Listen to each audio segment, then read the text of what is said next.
Let's get started. Hello, and a very warm welcome to your Midlife Libido, where it went and how to get it back. I'm Ruth Ramsay, adult sex educator and sex coach, and I'm very, very excited to be co-presenting this hour along with Dr. Nina Wilson, GP and menopause specialist. We are going to be looking, as the title says, at where your midlife libido has gone and what to do about that. And we're intending that this is going to be an educational, but most importantly, uplifting and hopeful hour. You are very, very welcome wherever you are in your perimenopause or menopausal journey. And if you're here to support somebody who's on that journey, so maybe if you're a partner, a family member, a friend, thank you so much for being here. And we're sure that whoever you are, there's going to be lots to learn tonight. Just a quick bit of housekeeping. This main presentation is being recorded, so you are all on mute and off camera. We intend to present for about an hour. After that, we'll stop recording, and then those of you who want to are very welcome to stay on for a fully confidential Q&A. Now, you can put messages in the chat box while we're presenting, but our focus is going to be on the presentation itself, but we will hope to get to all of the questions afterwards. So first of all, a bit more about me then. So as I said, I'm an adult sex educator and sex coach. So what I do through a conversational process is help people understand where they are in their sexual lives now, how they got there, what's working and what isn't, what they truly deeply want and desire, and how to move towards that. It's a very forward-looking process for people who are ready for active change. Nina, would you like to introduce yourself and what you do? Thank you, Ruth. I'm Dr. Nina Wilson. I'm delighted to be here tonight with you all to talk about this really important topic.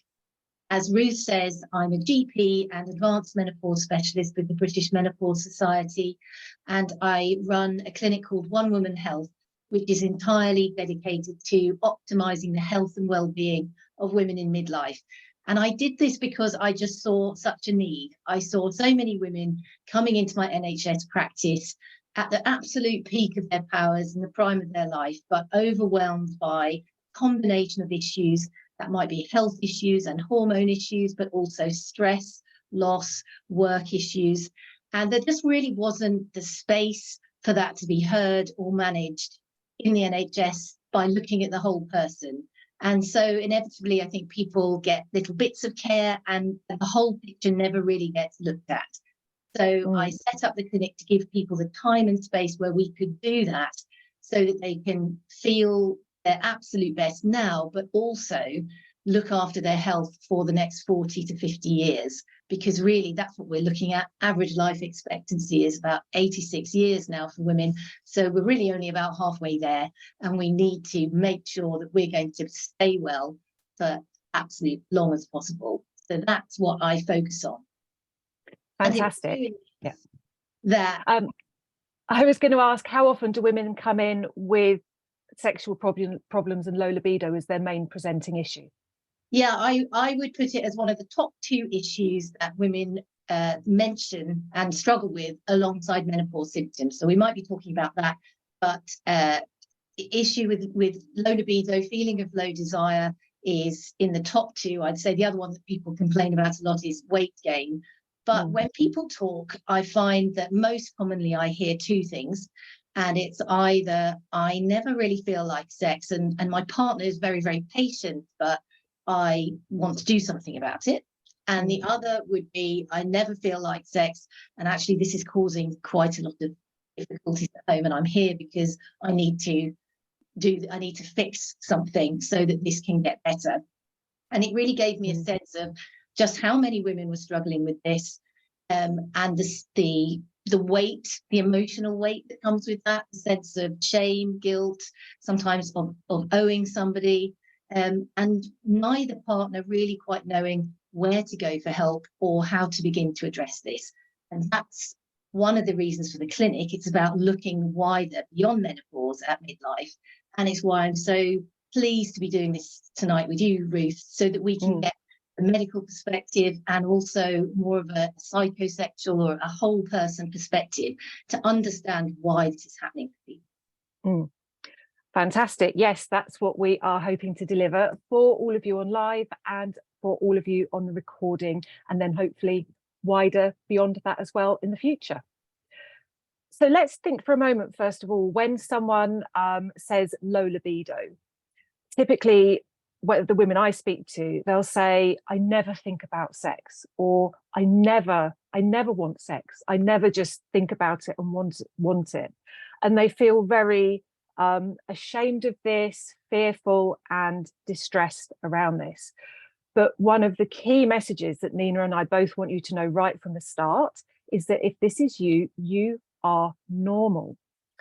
Dr. Karen Gurney, who wrote the fantastic book, Mind the Gap, The Truth About Desire, and all the books and programs and studies we reference will include links in the follow-up email from this. Based on the NatSal National Survey, Dr. Karen Gurney said, it is normal for a woman in a long-term relationship to never feel like sex spontaneously, ever. So it is entirely normal. We'll be going more into this in a moment. Another thing which is important to understand is, although we use the term, or culture uses the term, sex drive, sexual desire is not a drive. So the drivers are things which an individual organism must have in order to survive. So things like food, for example. And if the drives such as food, the ability to regulate body temperature, etc., are not being met, then sexual desire is not on that list of essentials, and a lot of people don't realize that. So as we explain a bit more about this, the impact of that will become more clear. But Nina and I obviously speak to women all the time who are in this situation. But Nina, do we have actual statistics as to how common this is to back up our "you're normal"? That's right. You don't have to take our word for it. You've already mentioned the NatSal survey, Ruth, which is this census of sexual attitudes. And if we take the figures from that, the question was asked in the last year, say yes if you have not felt like sex for a period of 3 months or more. And it was 34% of women who said yes to that, and actually also 15% of men. So you can see that this is a common occurrence. If you've been feeling alone, you definitely are not alone. And I think, Ruth, you mentioned a survey that was done when we met at Postcards from Midlife Live that reflects that too. Absolutely, yes. It was a study done within a Facebook group, so it wasn't a scientific study. But the figures that you've since shared with me, Nina, that are hard scientific figures, are almost exactly the same for how common this is. Yeah. And so I've also got another study which has been conducted by Professor Susan Davis at Monash University in Australia. She does a lot of the research into sex and women at midlife. She does a lot of the testosterone research, which we'll be talking about later. But tech support, if we could just have the graphs on screen, that's great. So this is data from her study. And the first graph I'd like you to look at is the pink one on the left of your screen. And this comes from a survey of 10,500 Australian women, just normal women living their lives in the community. And it shows the number of women in each age category who report low levels of sexual desire.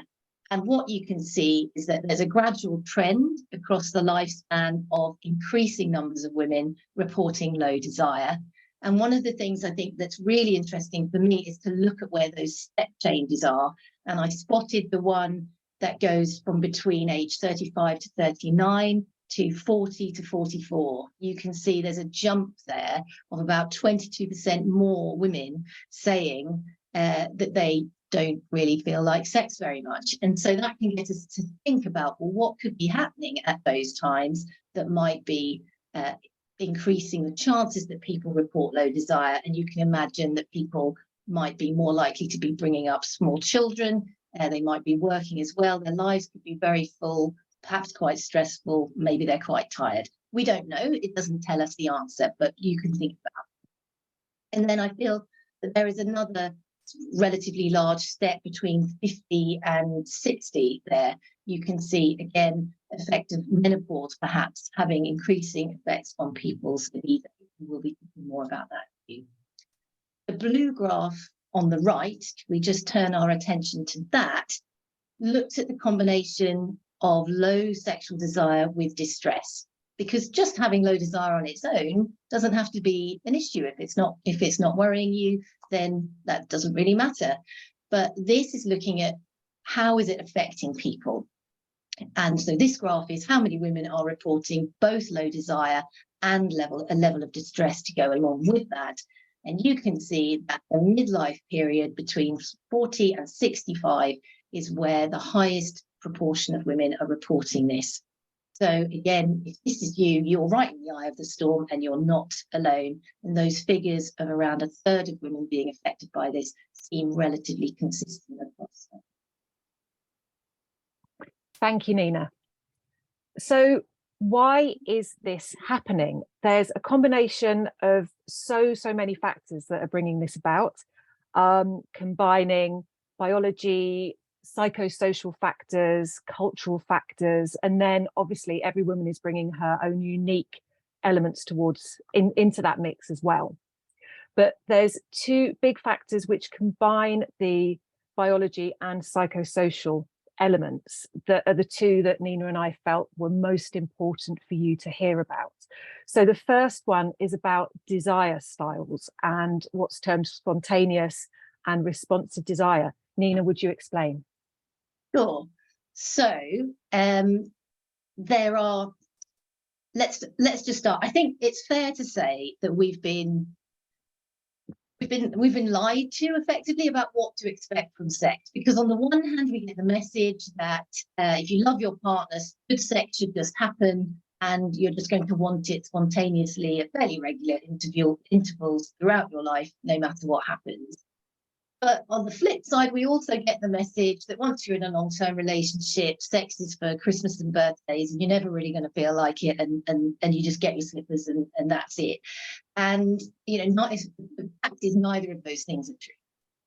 So that's where we're going to look at it in a bit more detail tonight.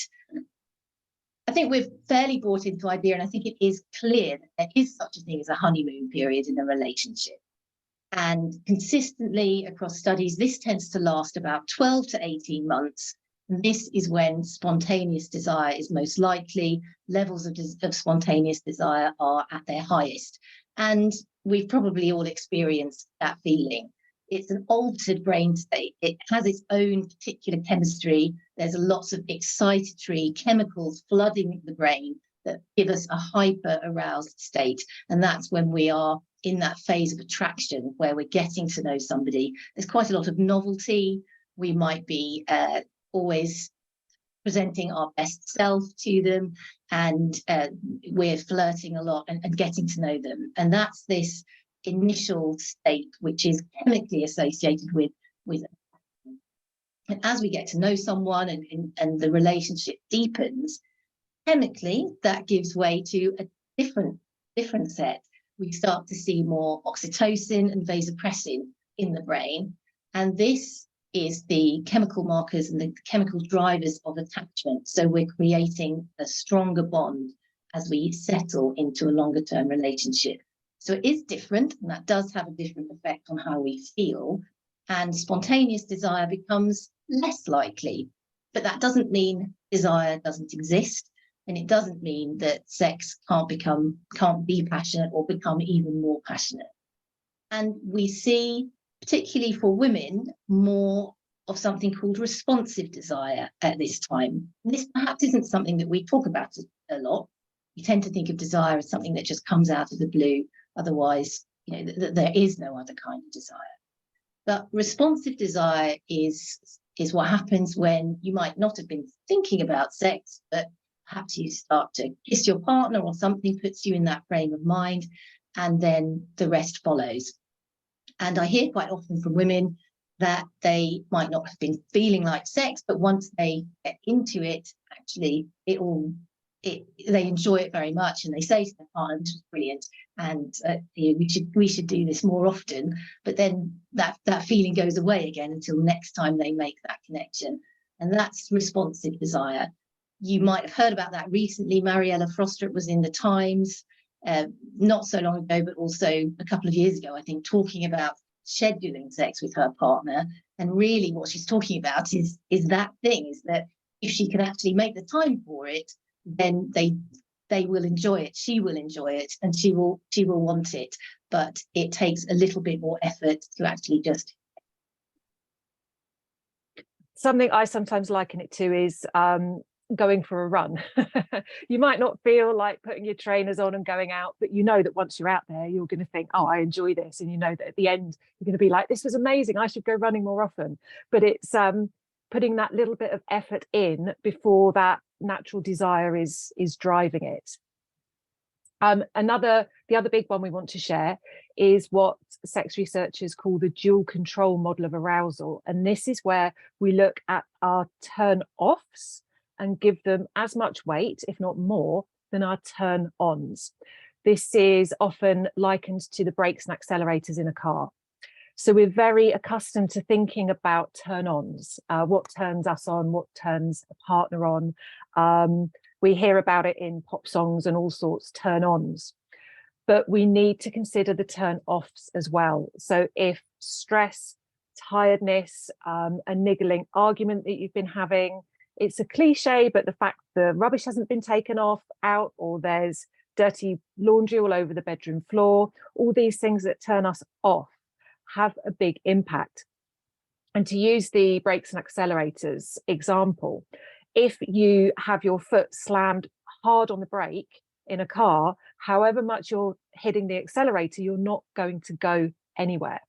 So rather than focusing and putting so much pressure on what's going to turn me on, why is this not working? Why am I not turned on? Creating more stress, which in itself is a big turn off for the majority of people.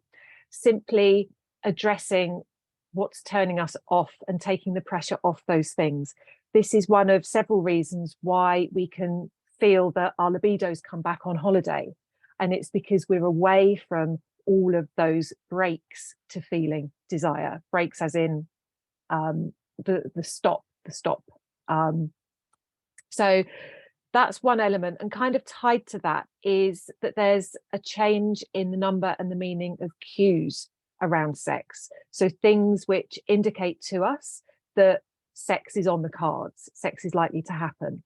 Early on in a relationship, then we might have an abundance of cues. The slightest little thing, we have spontaneous desire. The slightest thing makes us think about sex, makes us want sex. We have, whether we're very conscious of it or not, various ways we might look at our partner or things we might do that indicate I'm ready for sex. But as a relationship goes onwards, there can be less cues, and the ones that exist might become a source of stress. So, oh no, they've done that thing, or they've looked at me in that way, or they've given me this cue that they're going to want sex, be it now or later. And it's the last thing on my mind. And so then you start to stress about it, which switches desire off even more. And heartbreakingly, so often I speak to women who say, I won't even let my partner hug me for fear that he will think that it means I'm up for sex. And so in that way, all of the physical closeness and intimacy in a relationship can die off, which obviously is not then great for libido. So I think that's really common, because I hear that too, and I hear about people who try to make sure they go to bed at different times, or they go to bed early and then they pretend they're asleep, because sex has become so stressful, or the idea of sex has become so stressful, that they need to try to avoid it. And so I think what you've just been talking about there is, it's a really important thing that in general medicine doesn't really address. It's that clear understanding that there are things that will promote the idea of sex in your own mind, little adverts that make you want it. And there are these things in life, and there may be quite a lot of them, particularly at midlife, that are going to dampen that desire. And if you're not feeling like it, then anything that makes you feel pressured towards it can then turn you off even more. So it's really important to understand what those things are, but also to be able to take the pressure off. And I know that you'll have some tips for how to do that later on. Absolutely. Yeah. What else is going on medically, Nina, and particularly for women in midlife? What's going on? So there's all kinds of medical things that can obviously affect desire, and they're fairly obvious for people to recognize, really. You know, if we were to sort of run through a checklist, if you've got an injury, you've had an operation, or you're experiencing a medical condition that's physically, you know, causing you pain, for example, that is going to not help your libido. You might be on certain medicines that can reduce libido, and antidepressants are a common one that affects people's libido, and different ones have a different on libido, so that can be managed if that's a problem.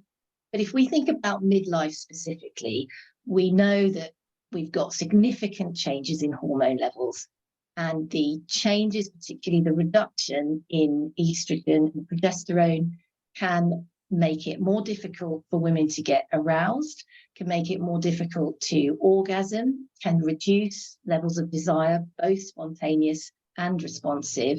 And sometimes if people are experiencing vaginal dryness, then sex can even be painful. And it is normal to not want something that's painful or not very nice. So menopause can have a very clear impact on people's libido in that way. And that can improve with treatment. Sometimes if women are taking HRT, they will find that improves as well. But of course, menopausal symptoms and perimenopausal symptoms can affect desire indirectly as well. If your levels of anxiety rise, or you're not sleeping very well, or you're feeling very, very stressed as a result of all of those things, then of course you may well feel a lot less like having sex. And for women who may have experienced breast cancer, there are treatments there that block hormones, and that can have an effect on libido.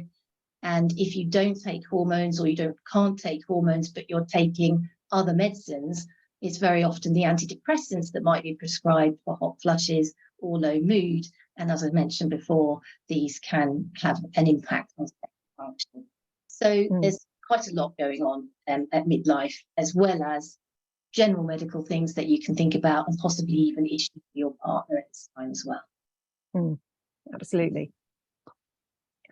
Layered on top and intertwined with those issues, then we have the psychosocial issues.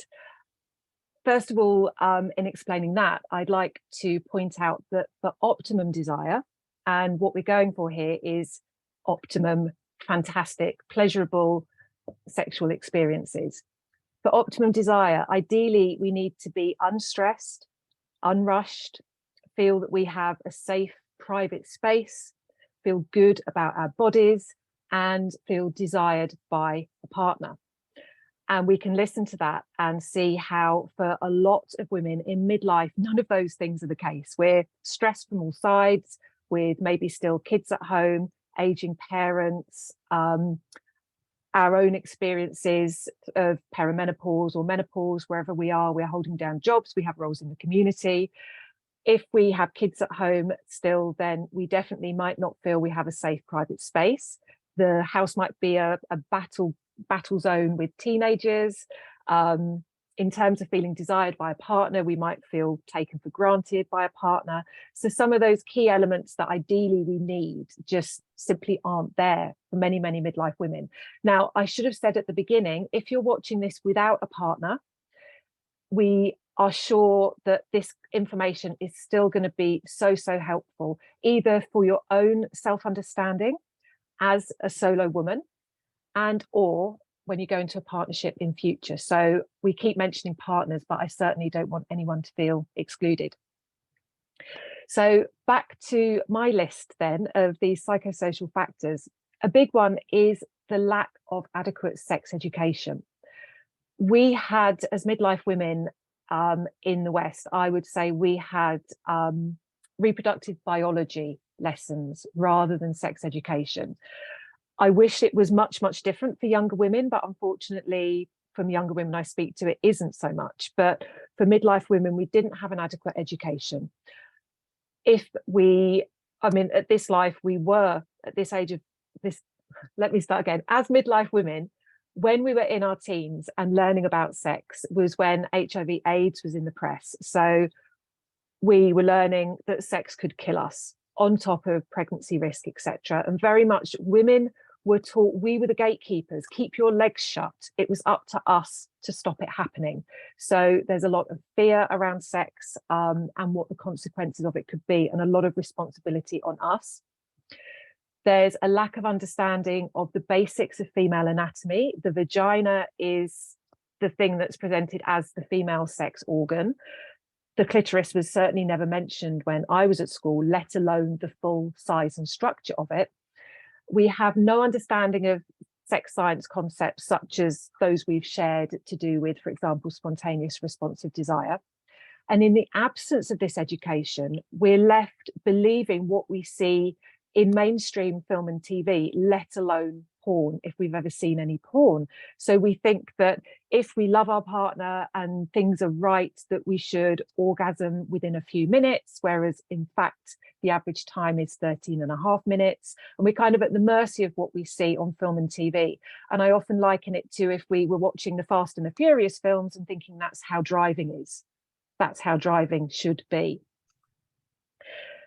Linked to that lack of education is the shame and silence around sex. We're taught it should just happen naturally and be beautiful. If things are right, you shouldn't need to talk about it. There are the cultural messages we grew up with to prioritize a male partner's pleasure. With this one, I often like to point out, would you always let your partner choose when you go out for dinner, where you go, what you order off the menu, how long you spend over each course, and would you put your knife and fork down when they finish eating?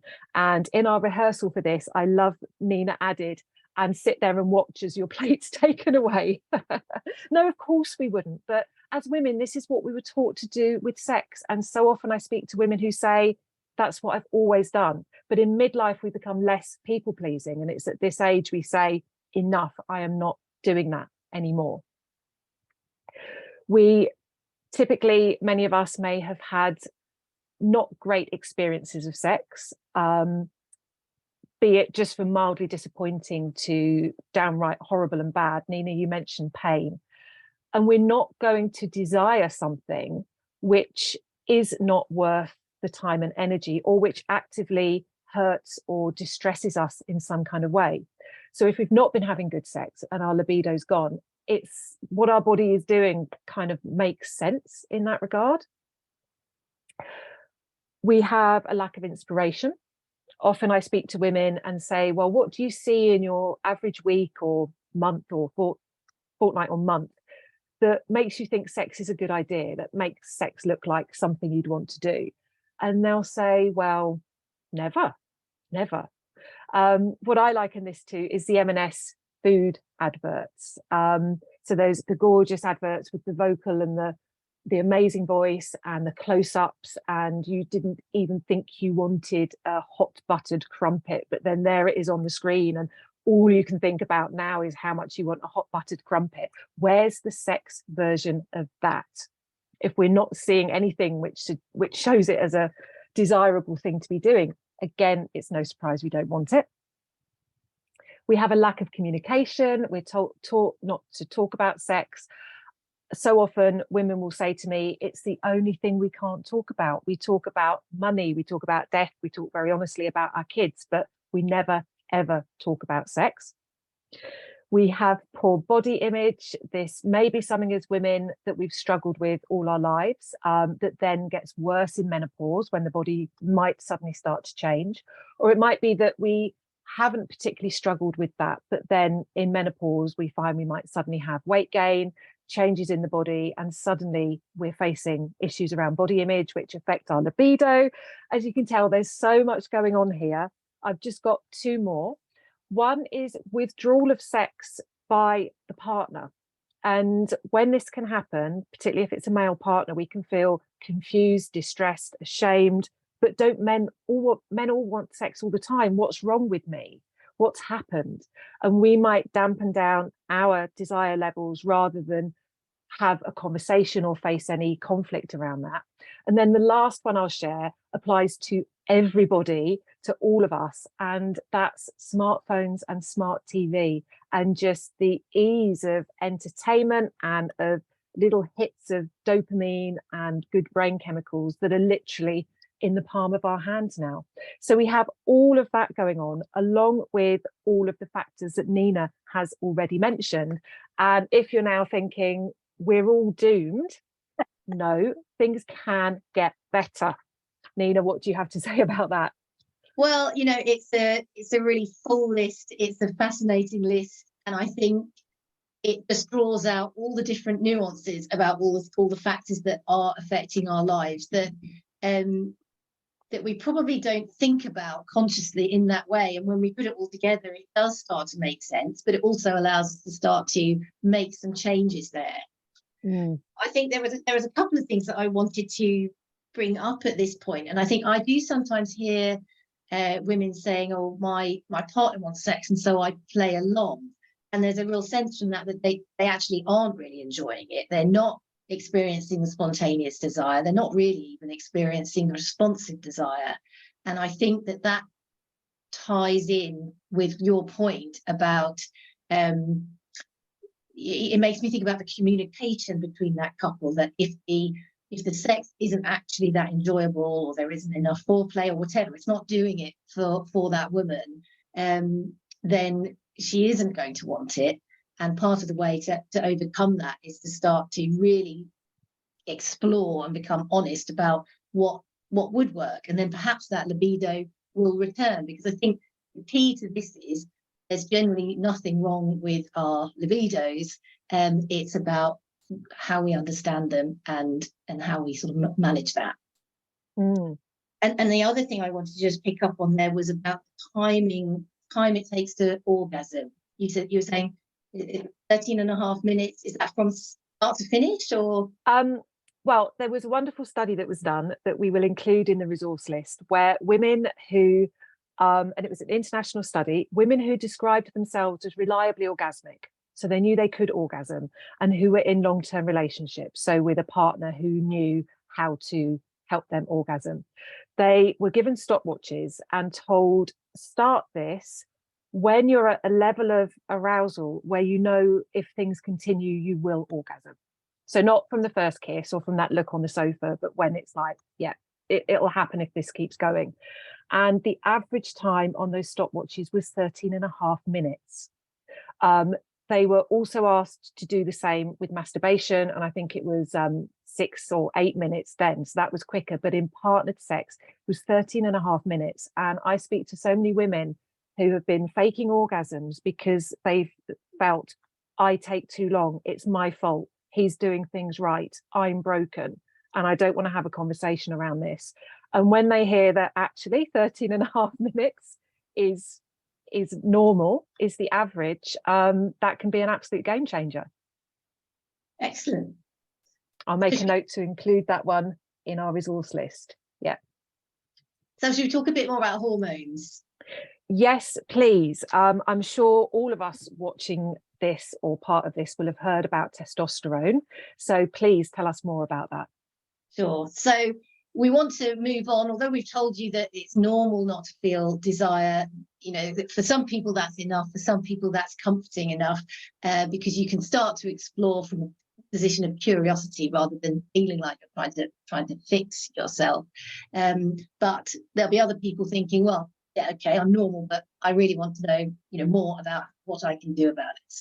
And if you were watching the Davina McCall program, Sex, Myths and the Menopause, which was aired in May last year, you would have seen a lot of talk about testosterone as the hormone that controls libido. And so we're going to talk a bit more about that, because I think what's been presented in the media is it's a very simple message. It's quite a seductive message that, well, testosterone drops as you go through life, and therefore, if you replace it, then that completely controls libido.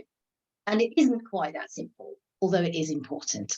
So testosterone is a hormone that we often associate with men, but actually we see it in women as well. It is a female hormone, and it's actually present in concentrations that are 10 times greater than the concentrations of estrogen in the body. So it's very much a female hormone as well.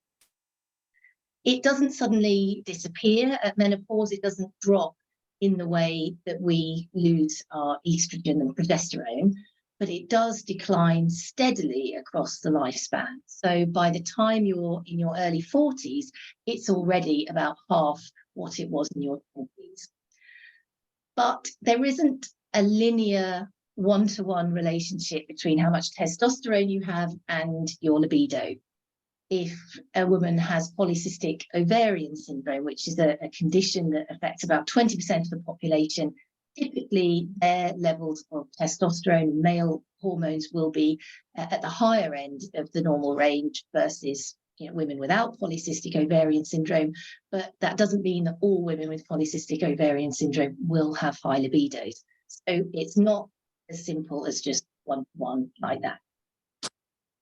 That said, if we replace testosterone, if we give additional testosterone to postmenopausal women who report low levels of desire, then the studies have shown that it will increase their level of desire, it will increase arousal, ability to orgasm, and it also increases self-image and reduces, I say increase self-image, it improves self-image. People report that they feel better about themselves, and it reduces distress.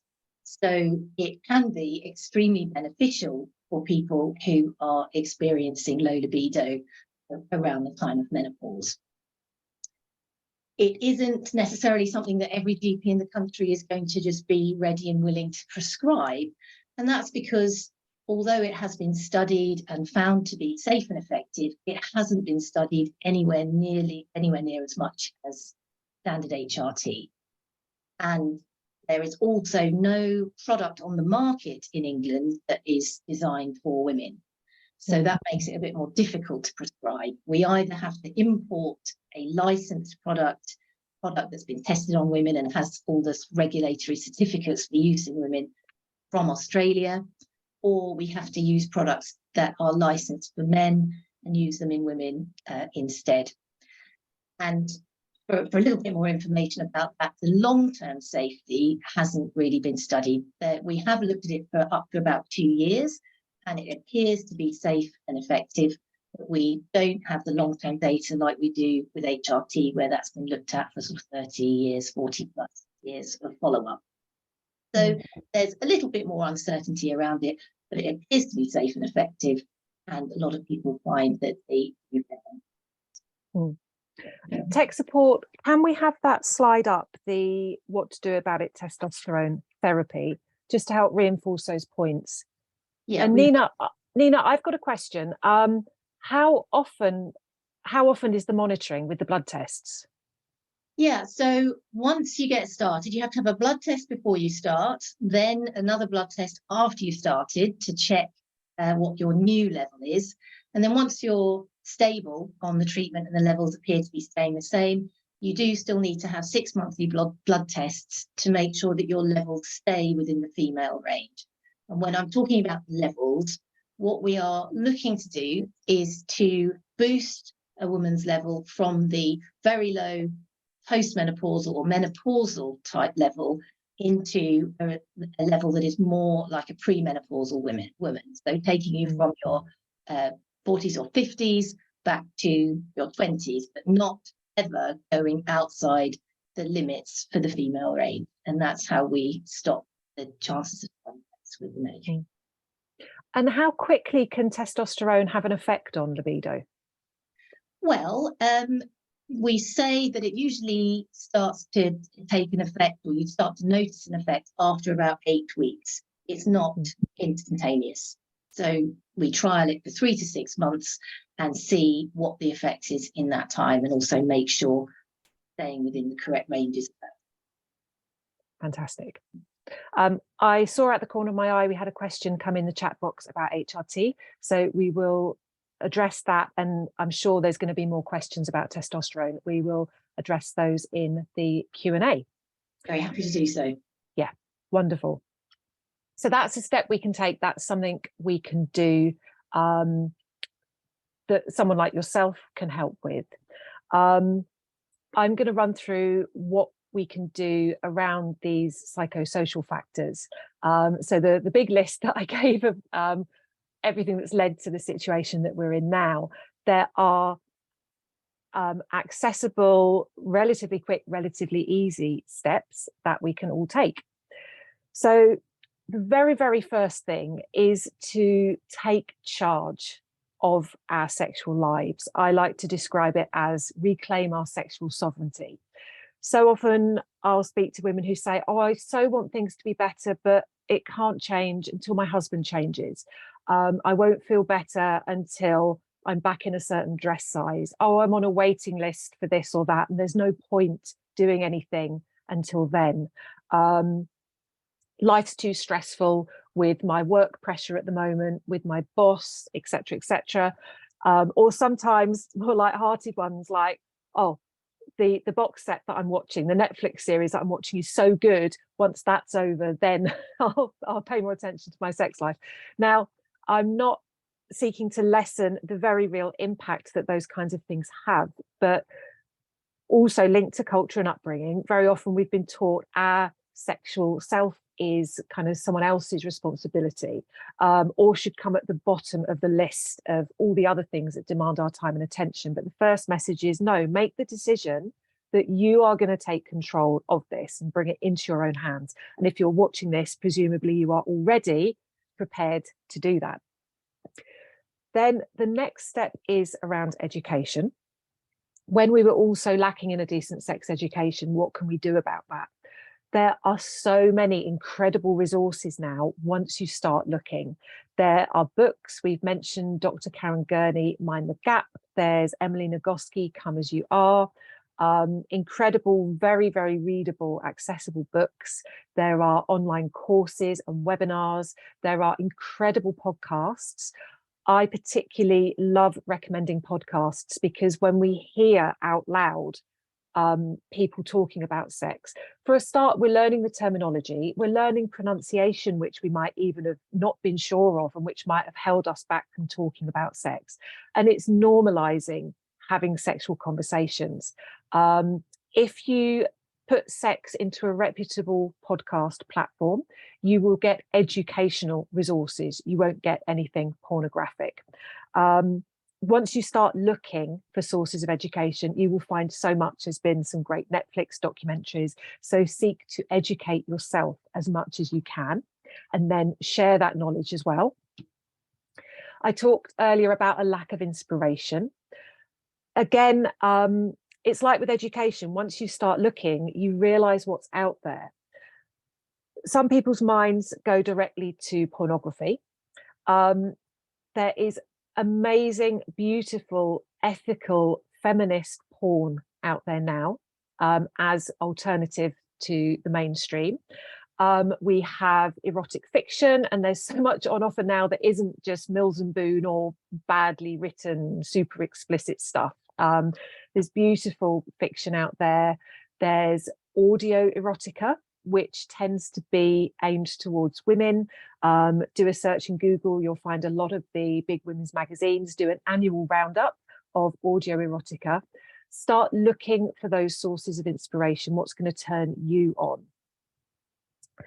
Then talk about those. So communicate. If you are having sex with someone else, the best thing you can do is start to talk about sex.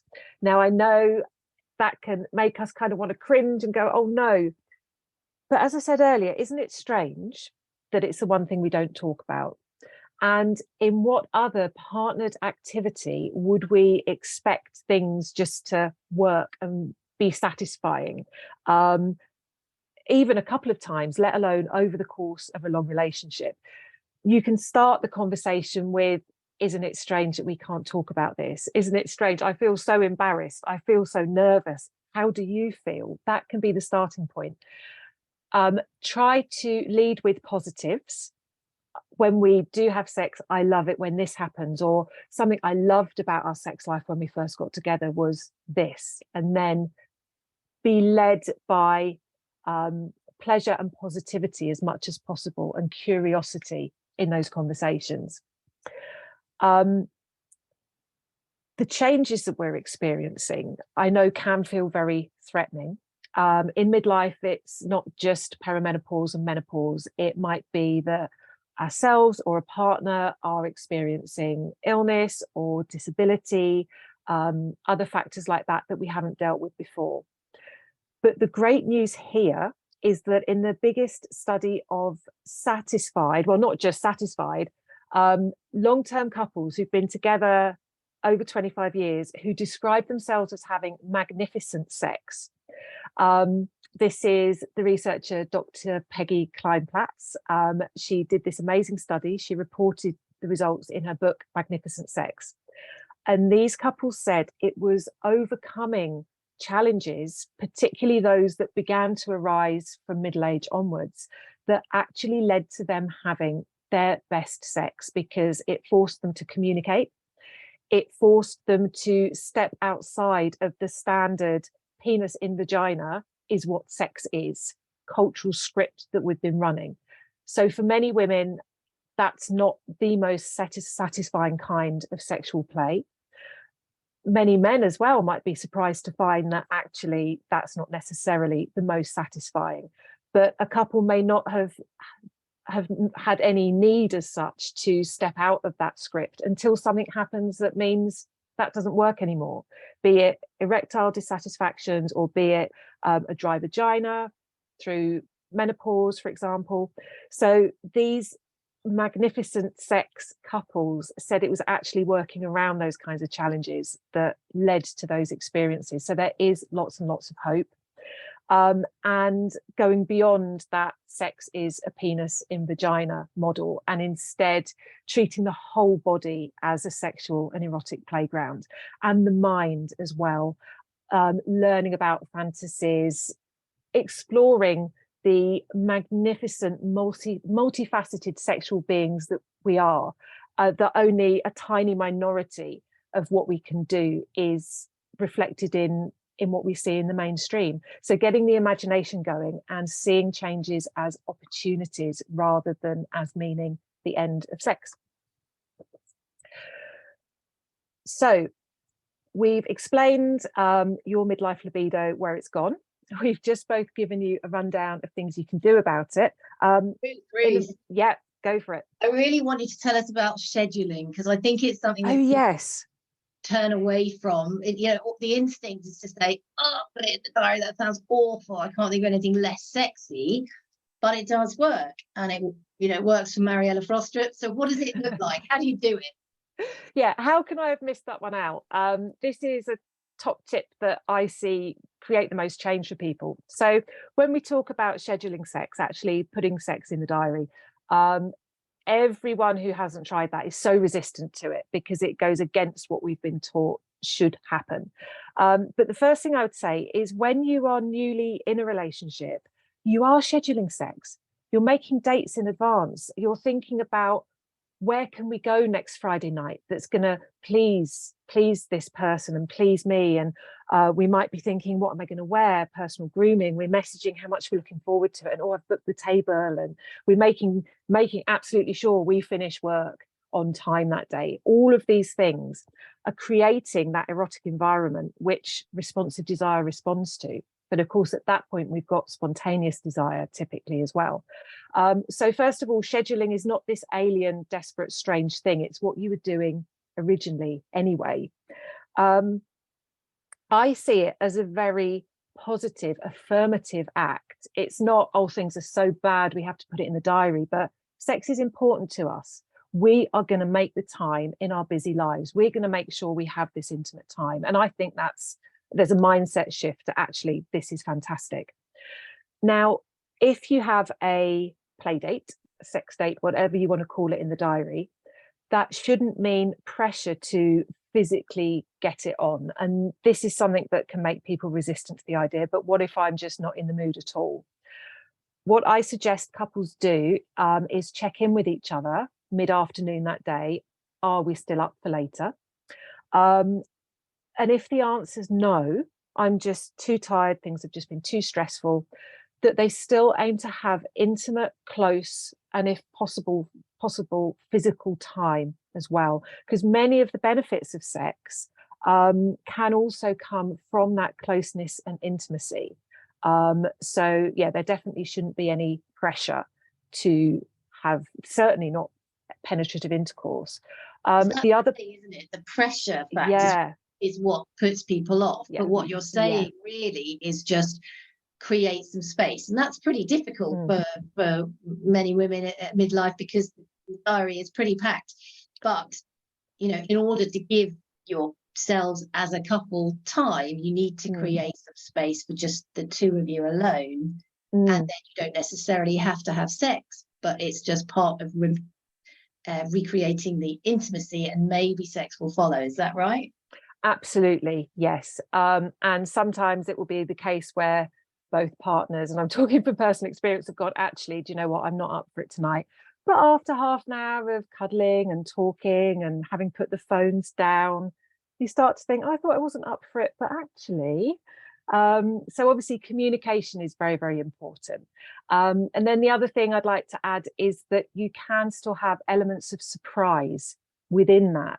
So you could take turns to create some kind of surprise. So depending on time and financial resources and the situation, maybe you can arrange a surprise date for each other once a month, or maybe it's something much smaller and more simple. But within that structure of we are going to schedule this, you can create surprise. And then typically what I find happens is that once you kind of get in the habit of scheduling it, and once you've had, say, 4 weeks in a row where you've scheduled it and you've made the time and it's happened, you've gone, this was really good fun, actually, then suddenly you almost don't need to schedule in quite the same way, because you've been reminded of how good it is for you and for the relationship. You start looking forward to it, you start wanting it, aka libido starts to return, and then it starts to happen more naturally. So is there a frequency that you have to, well, I mean, presumably there are no rules, and I remember you saying that if your long lost friend was in town just for one day, 1 month, you would make the effort to go and see them. So if you can put aside 2 hours a month. Well, yeah. So that was me saying, people say, I am too busy, end of. And yeah, the example I gave in a talk was, if a long lost friend was in town, it was your only chance to see them before they went abroad, and you would make those 2 hours, you would find that time. If a friend suddenly announced, surprise, I'm getting married a week on Saturday, you would find the time. We can find that time. But in terms of how often, that is absolutely down to the couple concerned, or if we're talking about self-pleasure, the individual concerned. I think the average, people often say, but what is the average? It's once every 10 days for a long-term couple who describe themselves as still having regular sex. But for some people, it might be that a dedicated 3 hours once a month works for them. And particularly if they're thinking about it in the run up to it, and then they have the memory of it afterwards. For another couple, it might be half an hour twice a week. It's about what feels right for you. Great, thank you. Yeah.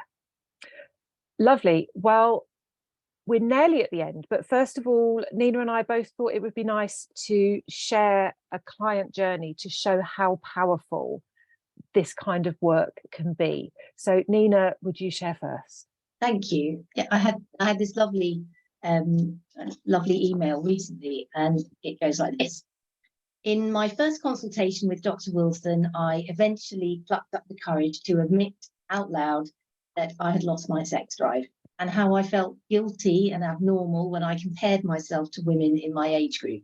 I assumed everyone else was having busy, active sex lives. Dr. Wilson told me that many women she sees shares the same feelings, and it really struck me that we should be talking much more openly about this important topic. When I reflect on my menopause journey before I came to Dr. Wilson, I felt like I was disappearing. I barely recognised who I was. I started estrogen and progesterone HRT in September 22 and added testosterone in December 20. While I felt better from the estrogen and progesterone combination, I can honestly say that the addition of testosterone made me feel three-dimensional again, almost the last piece of the jigsaw puzzle that had been lost a while. 6 months on, I feel me again. My desire for sex has returned, and my husband often mentions how he would like to shake Dr. Wilson by the hand. Fantastic, lovely. That's given me goosebumps listening to that. Brilliant. And tell us, Ruth, come on, because I know Yeah. that you had a lovely one as well. Yeah, so this was from a lady in her mid-40s who did my online course, and she'd signed up without even telling her husband. She'd had so much shame and worry around it. But afterwards, she told me it's been a path of stripping away my preconceptions and assumptions about myself and sex. I'd had a long time of thinking sex wasn't important to me or worth the effort. I now realise why I had that attitude and the beliefs behind it. I hadn't told my husband I was doing the course, but he quickly noticed a difference. When I told him, he was pleased I was doing something to invest in our sex life rather than push it away. It challenged his preconception that I was no longer interested in sex. It became clear that I just wasn't interested in the sex we had been having, which was spontaneous and low communication, a style that wasn't suiting me, and it turns out wasn't his preference either. I also realised I'd been dulling my desires to conform to some bland version of me that neither he nor myself wants. Some of this was me protecting myself from trying too hard and risking being rejected. No wonder it hasn't been satisfying. I've also now been able to access parts of my identity that had been hidden for a while, particularly since having children. So I'm sure there's lots in there that people will identify with, absolutely. And it shows how we can turn these things around. So we're nearly at the end. We have a roundup slide, and Nina, you're just going to run through the roundup of your main points, and then I'll do mine. So I think we've covered the fact that low libido in midlife is really common. It affects a lot of people, and there are many factors that cause it to be the case. So the reasons are both biological, but there's also a lot of psychosocial stuff there to understand you. Treatment with HRT and sometimes including testosterone can help, but that's not what everybody wants to do. It's not for everybody. But it's also useful to be aware of how other things in your life, including other medicines, might be affecting your levels of desire. And from what I was saying, educating oneself about sex, getting curious about pleasure, prioritizing your own enjoyment and communication with a partner will help hugely. And putting conscious thought and planning into sex, which includes scheduling, incorporating the medical and the social elements that we've talked about, can revolutionize your sex life. It is possible. That's the kind of final message from me. Tech support, we can have that slide down, is that it is possible. In fact, this can be the opportunity to actually move towards the most pleasurable sex you have ever had. I have seen it so many times. Midlife can be an incredible time of life across so many different areas of our experience, and sex can definitely be a part of that. Nina, what's your final message?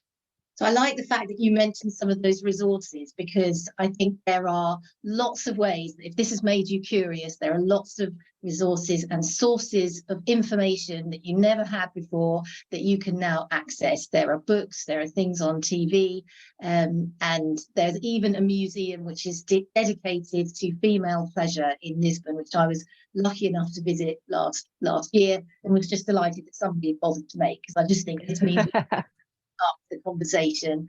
And I think there are also so many reasons to do this. It's not just a frivolous thing, sex. You know, it can be about personal needs, emotional needs, relational needs, and it is a buffer against relationship dissatisfaction. So it can bring you closer. So there are so many reasons to do this. And I agree that I think midlife is actually the time when we can ditch some things that we don't need, that we might have learned along the way, and discover what we really want. Wonderful.